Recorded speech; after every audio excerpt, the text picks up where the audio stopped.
Good evening, ladies and gentlemen, and welcome to another edition of TBR. I'm George Binns, and continuing with the discussion about what's going to happen this year, and it's going to be very challenging budget-wise. We're going to talk a little bit about the teacher negotiations, and if all goes according to plan, the money will get voted on this evening. And to help us understand what the situation is, we have with us the president of the Beverly Teachers Association, Julia Brotherton. Welcome, Julia. Thank you. And to help us understand the other piece of the problem, the paraprofessionals, we have Judy Martin. Welcome, Judy. Thank you very much. So, as you were mentioning before the camera started rolling, the mayor has put some money into the budget. The school committee and the Teachers Association have discussed it, and they're going forward to City Council to get it voted on. Correct. So how did all this happen? How did this work out? So in terms, just to explain how this works, teachers and paraprofessionals, we both operate under teacher and paraprofessional contracts, and the contract we're currently working under expires in August of 2024. So last fall, we started working on, okay, we know our contract's expiring. Here's some things we're going to ask for. And the school committee was presumably doing the same thing. And we started talking with each other across, we say it across the table in February of this year. And we've had 7 sessions so far. We're doing it slightly differently than we've done it in the past, because in the past we've usually done the teacher's contract first, finished it, and then gone on to the paraprofessionals contract. But this time we're really committed to doing them kind of simultaneously, because what's happened in the past is that paraprofessionals kind of get the leftovers for their contract. So we're kind of going back and forth. We do the teachers one night and the paraprofessionals another. And so we have a number of, both sides have proposals, and we talk about them, and then we leave and come back, and we're coming back again together on Monday. Yeah. Well, I remember way back when there used to be a third unit. There is. The administrators. Yes, Unit B. Unit B. Right. We are doing theirs later. Oh, so they chose, right. We asked both the paraprofessionals and the Unit B, do you want to do it with us or later? And the Unit B members, it's a very small group, there's 20 of them, they chose to wait till we were done. So that will happen later. The money for them is still being discussed tonight at Correct. City Council. Okay. Complicated. Yes.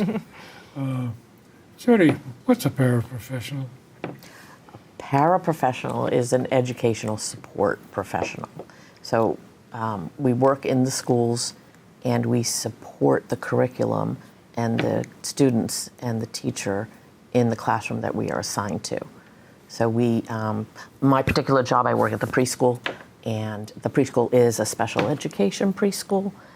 We have a large number of children who are considered on special education students, along with children that are peers, neurotypical, and we help teach them in the classroom. We support them in every way that they need, just like the teachers do. The teachers and the school system set the curriculum, and then we help the teacher make sure that that gets to every child in the classroom, that we're helping them with learning, that we're helping them with behaviors, that we're helping them with socializations.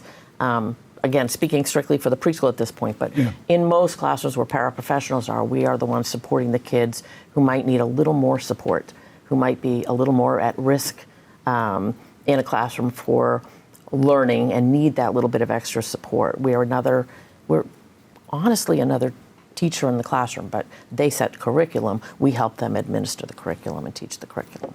Just make sure the kid gets the message. Yes. Essentially, yeah. Yes. And what kind of a background do you have to be a paraprofessional?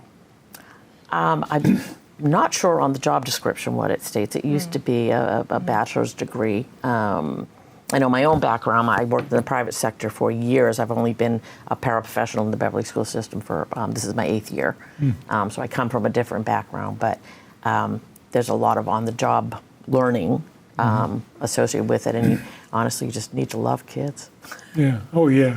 You know, so. Well, I'm aware of 2 granddaughters who started out as paraprofessionals after they got their teaching degree. So that, I think, is another one of the issues involved, in that there are more teachers than there are teaching slots available. So to some extent, it's a training program and first step into the profession. It is true that there are many paraprofessionals who are working towards their degrees or hoping to become teachers because they already have degrees. One of our issues in negotiations is that the paraprofessionals need more assistance from the district to get teaching degrees, to get the qualifications to become a teacher, and we're asking from them to give the paraprofessionals more support for that. Because right now there's actually a teacher shortage, so it's actually in the interest of a lot of people to have people who actually know students already and are already in the district become teachers in the district as well. So one of my granddaughters, she was a paraprofessional while she was working on her degree. Correct, yeah. And so I think there's all sorts of paths Correct, yeah. to get from essentially a high school diploma to a professional job as a teacher or as a paraprofessional in the school system. And I guess one of the issues that perennially comes up with teachers is the Beverly teachers, as a rule, are not paid as well as some of the surrounding towns. That's true. And how did this happen? So I think over a long period of time, there were times when in contract negotiations, the teachers were offered and accepted probably less than other districts were going to be getting at the same time. And so over time, Beverly's teachers have fallen further and further behind those of neighboring districts. So, for example, there's 2 kind of, I don't know if we want to talk about our graphics now, but one way to kind of examine teacher salaries is by comparing Beverly's teachers to what are called DART district, which is District Analysis Review Tools, which is something that the Department of Education uses. State-funded thing, yeah. You know, how to compare districts. And so on the DART charts, Beverly's, I think we're using starting salaries for that. So somebody with just a bachelor's degree, you can see that Beverly teachers are paid quite a bit less than people in other districts. And on that, actually, they're getting about 42.5, 47.5. It's starting salaries for which very few people actually start with, but still, it's a kind of benchmark. $48,131. I happen to remember that number. And actually, on that, the school committee agrees with us. They agree that the starting salaries are low, and so they've already made some offers about moving those salaries up. Another way to examine our salaries is by comparing them to those of regional communities. Well, before we get off that chart, I think one of the things that needs to be pointed out is the average for, this is the statewide average. Correct. So that gets you up to, what is it, 57? 57,000 a year. Yep. That's the average. And obviously there are communities that are paying more than that to get them. Right. To get average that high. Right, and to attract So we're looking at staff, a problem dollar-wise of something between 48 and 58, almost $10,000, and going to make that all up this year. No, and we recognize that. So how big a bite can you get out of it? So as you know, the district the budget that the City Council is going to vote on tonight includes a significant increase in the amount of money that they have in the budget called reserved for negotiations. So that's the amount that they can work with to increase teacher and paraprofessional salaries. Yeah. And that we really appreciate their adding that number. It's not an insignificant number. That's not going to be enough to get us up to parity with these other districts in this first year. Yeah. So what we have said and will be saying again is this is going to take more than 1 year in the contract. Nobody expects to get a huge raise the first year. Yeah. Well, that Yeah. amounts to what, a 10%, was a 20% raise. That's not going to happen in 1 No, year. yeah. So what you're trying to do is sign a contract with the school committee to get a significant raise this year Yeah, and have another significant raise next year and another one the year after. correct. So this is going to be a three-step project At least 3, yes. to try to get closer. And one of the problems is going to be the other communities, they're going to be moving up too. So Right. you're chasing your tail somewhat. We are, Yeah. yes. So where do the paraprofessionals fit into this? So paraprofessionals, I don't know if you want to talk about it, or would you like me to talk about wages a little bit? Both. Okay, We can so share it. why don't we just start? So I'll just start and say paraprofessionals are paid. They get in the contract. It's listed as a number that they get for the whole year, but they really are hourly employees. Yeah. And so currently their hourly wages range from $19 an hour to $23 an hour, something like that. And it's our position that that's not enough to live on, right? No. So we have been relying on, I don't know if you've heard of it, it's called the Living Wage Calculator. It's run by MIT. So you can go online and you can look at the Living Wage Calculator and you can figure out, guess what, Essex County, one of the most expensive places to live, how much does it take to for somebody to live? And of course they're different, is this a single person? Is this somebody with children? Is this somebody who's married? All those different numbers are there, but any way you look at it, the numbers that Beverly pays its paraprofessionals now are not enough to live on. So I don't know if you want to talk a little more about. We start our paraprofessionals at about $20,000 a year, Yeah. and we're considered full-time employees within the school system. A living wage right now, at the beginning of the year, it was around $46,000. I believe it's because of Going this up. year and inflation. It's now up to about $56,000 to live in this area of Massachusetts Yeah. for one person, and we're starting our paras at $20,000 a year. So it's poverty wages, and we're trying to get people to really understand that that needs to change. Well, that's a fundamental problem with the City of Beverly all along. It's, I keep using this example that Zillow put out a article a couple of months ago saying that Beverly is the #1 city if you want to live anywhere in the United States on a waterfront. Wow. And it just so happens tonight, before coming here, I got another notice for Zillow that my house just appreciated another $20,000. Just like that. Yeah, that's great. All right. Except I reached into my back pocket and there Right. isn't $20,000 Right. dollar bill sitting in there. Right. So it's somewhat of a funny game, but Right. I think that's the other half of the problem, that the economy is in inflation, has been in inflation since before COVID, and but the big number is, I have to write it down so I get it right, 18.7% since 2020. Yeah.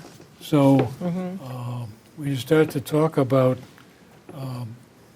what's a reasonable wage, what's a living wage, it's a tough battle to keep up with. And at the same time, I think us taxpayers is to look at it, but not again, Yeah. Yeah. kind of thing. Right.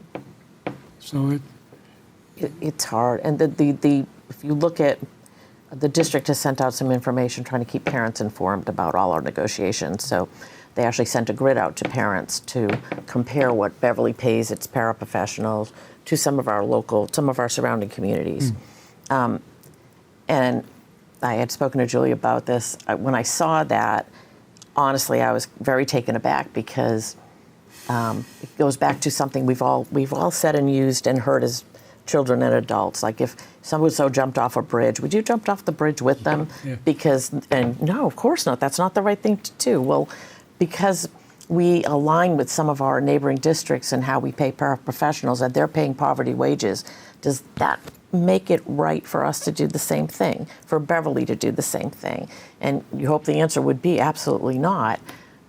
We understand that we need some makeup here. We need to make up for past, contracts that didn't live up to maybe where they could have or should have. Yeah. And we have a lot of ground to make up. But comparing us to other communities who are in the same boat as we are isn't really fair and isn't doing the right thing. Beverly needs to do the right thing. And the other thing I would add about that is that the communication from the school committee compared us to Salem and to Gloucester and to Danvers and one other place. I think Hamilton Wenham, I'm not sure, yeah. Actually, I don't think they put Hamilton Wenham on there because Hamilton Wenham pays their paraprofessionals more. But Salem and Gloucester and Danvers, all of those unions are also in negotiations right now, also saying you need to pay your paraprofessionals a living wage. So if Beverly doesn't step up, they're not going to be able to fill any positions because everybody else will be paying more. Well, that's what it comes down to, Yeah. is that somebody's going to go work where they get the best return on their investment of time and money. Right. And if you have to travel halfway across the country to get a better job, you probably think twice about it. But Right. next town One town over, yeah, Right. it's where you can get a better deal. And I think that's one of the things that bothers me about a lot of these charts. It doesn't, other than this one that's on the DART chart, which is statewide, but even that gets you into a situation that each one of these towers is selected for some reason. And you can be very selective and tell almost any kind of story you want to tell. And I think the issue comes down to, as you pointed out, is it a living wage? Can you live there? And one of my perpetual peeves with the city is people that live and work here can't necessarily be the same thing. Because if you work here, where are you going to live? Right. Even at $30,000-$40,000 a year as a paraprofessional, where are you going to live? Right. Even if, Right. Yeah. right now it's 20 to Right. 25, Right. right? Yeah. So, yeah. So I think there is a gross problem that Beverly can't solve all by itself, but like you say, we got to make a bite at it, Right, yeah. work on it. And we got to get to the point where we can attract the teachers that we want in the system. And And have them stay. yeah, and there are, from what I read and talk to people about, is you look at some of these selections and, well, they've got a pretty good tax base. They got a mall in town or a big factory or something like that.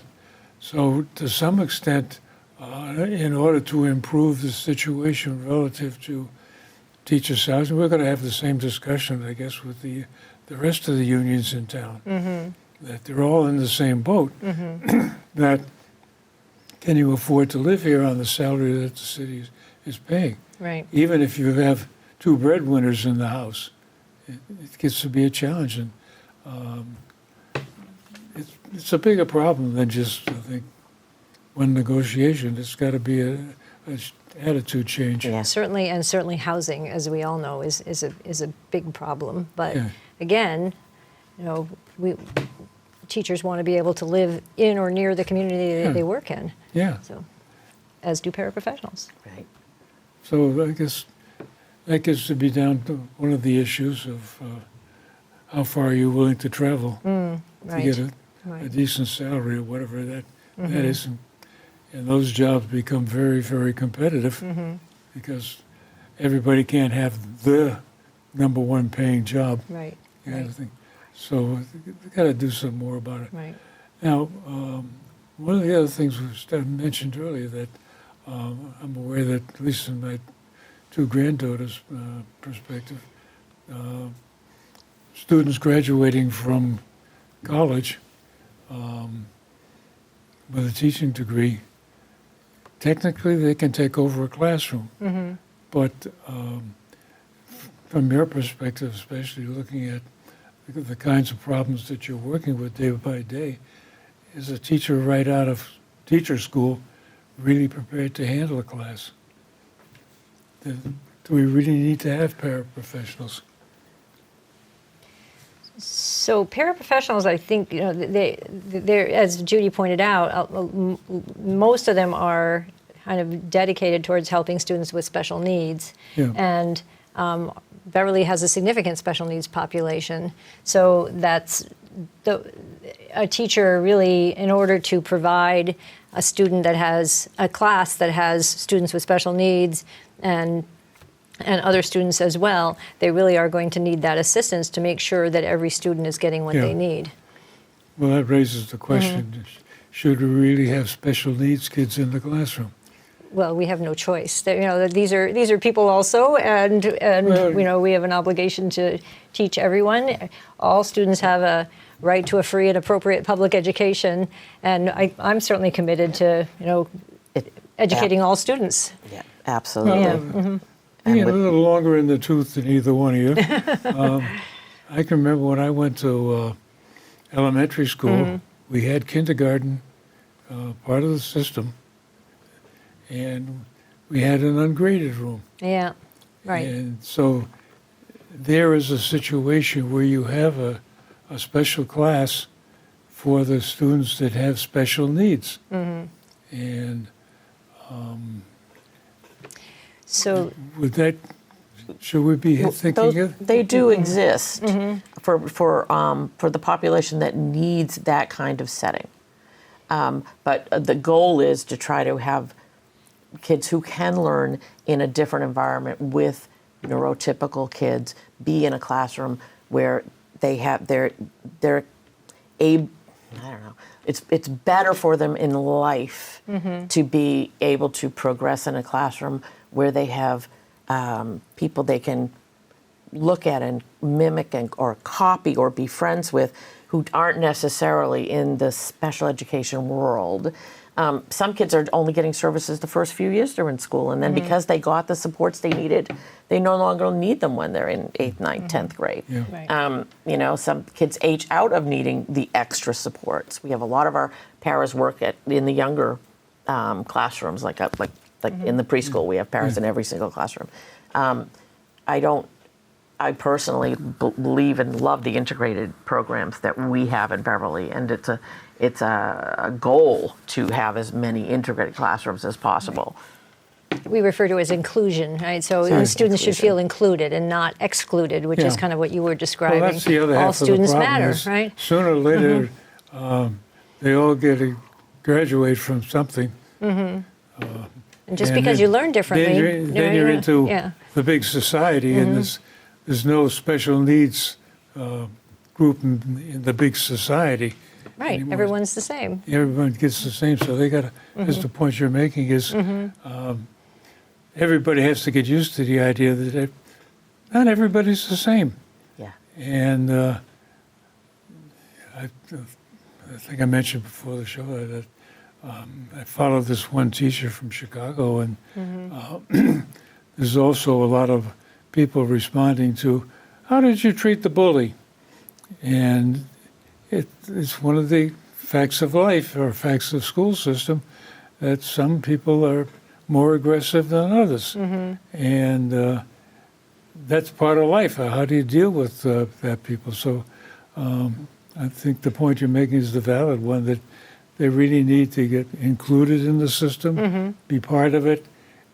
Everybody needs to know that you can't treat everybody the same. You have to recognize who you're dealing with and what the issues are. And that takes more resources Yeah. and some, Yeah. you know, to make sure that everybody's included and that we're providing every student with what they need in order to be successful Yeah. in life. And that's our goal. That's our passion. Right. Yeah. Right. Right. So, yeah. So basically, we come down to, I guess, you've negotiated a contract with the school committee, well, mostly. You've still got the riders for the next 2 years.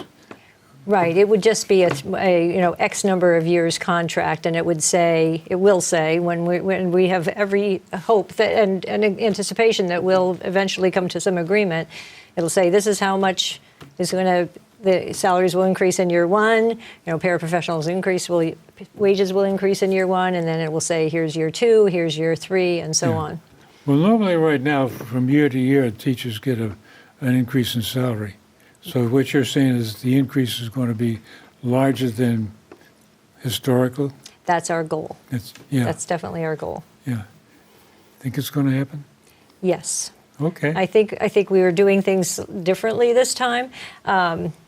For one thing, we're all very united about this. We've been handling negotiations in a way that we haven't done before, which is much more open. We've encouraged our members to come and watch the negotiations and hear what people have to say. And we've actually already had a rally. Another one of our issues is we want to.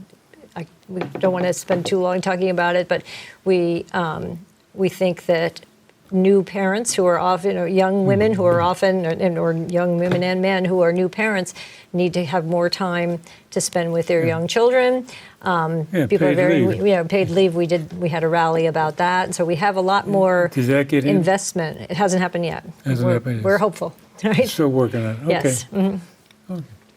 Well, thank you very much for joining us this evening, and appreciate your insight into the situation, and I hope to get a contract that you can be happy Well, with. thank you very much. Yeah. We have every hope that we will. Thank you Yeah. for having us. Yep.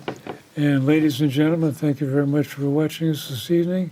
And as I always say at the end of the credits, is my email address. If you have a comment, please send it to me. And if you have something more extensive you want to discuss, we can always make room for you here at the table. Thanks again, and we'll see you next time.